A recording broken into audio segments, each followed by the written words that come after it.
A lot of people don't live spirit-filled lives. They don't live joy-filled lives. They don't live peace-filled lives. They live anger-filled lives. A lot of people I've talked to, they're doing really good, except they have a problem with anger.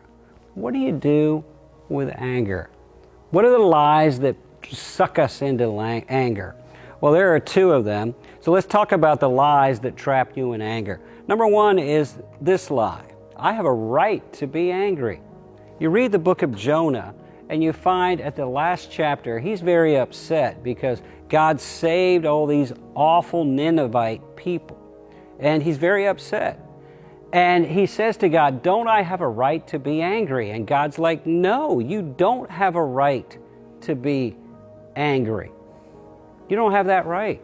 Then he gets angry when his plant is gone, and God's like, and he's like, oh, I have a right to be angry. And God's like, you're worried about a plant, and I just saved a whole bunch of people. Get your eyes off your little problem and see the bigger thing that God's doing. You don't have a right to be angry. Jesus said when you come to follow him, you've got to lay down all your rights and take up your cross, the place where you die to your rights. Someone on the cross has no rights, and follow him. You got to deny yourself. You got to let go of your rights. Now, I had a man in my office one time with his wife. He was upset about his marriage, and he kept saying, I just want what I'm entitled to. I want what I deserve. I have a right. And he kept going, I just want what I deserve. And finally I said, look, no, you don't. He's like, yes, I do. I want what I deserve. And I said, no, you don't. He said, I just want what I deserve, and I want it right now. I said, no, you don't, because if you got that right now, what you would get is the floor would open up under you, and you would fall into hell forever, because what we deserve, the wages of our sin, is death and separation from God. Lay down your rights. You'll be a much less angry person. The second lie is this: well, I just can't help my anger. I can't stop my anger. It's just the way I am. It's my personality. Well, yeah, you can.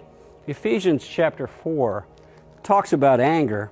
In verse 31, Paul says, and let all bitterness and anger and wrath and insult and slander be removed from you, along with all wickedness.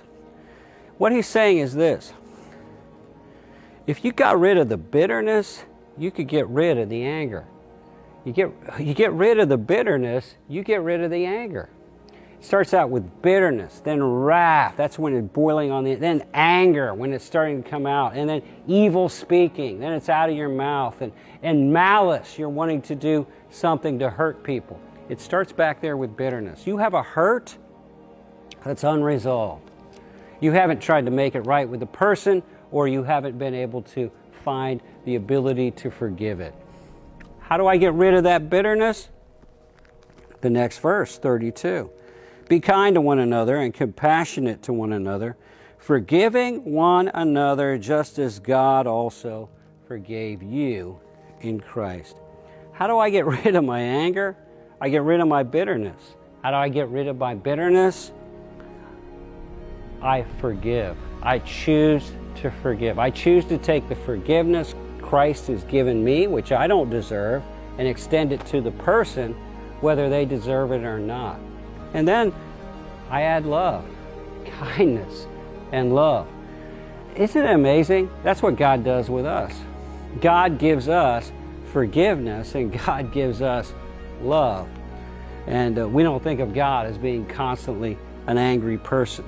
You can stop being angry, and I find this works. When I let go of my rights and stop saying, well, I have a right to be appreciated, I have a right to be understood, I have a right to this and that. If I let go of my rights, my bitterness, my anger goes away. I can get rid of my anger when I get rid of my bitterness, which is where it comes from, by choosing to forgive the people that have hurt me.